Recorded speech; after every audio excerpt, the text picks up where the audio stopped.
गाड़ी है हमारे पास में सीएनजी वाली और इसमें डाली गई है भाई सीटें, जो कि ये आपकी कंपनी वाली सीएनजी है। और इस सीएनजी की फिटमेंट के साथ साथ यहाँ पर एक सिंगल सीट डाली गई है।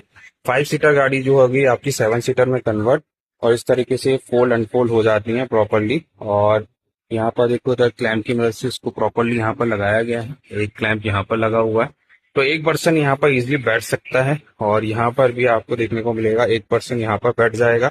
तो आपकी जो सीटें हैं 5 सीटर गाड़ी, इसको आप 7 सीटर में कन्वर्ट कर सकते हो इजिली, ये सिंगल सीट डाल के। जो कि यहाँ पर लगा हुआ है एक क्लैंप यहाँ पर लगा हुआ है, प्रॉपर है, फोल्डिंग सीट है।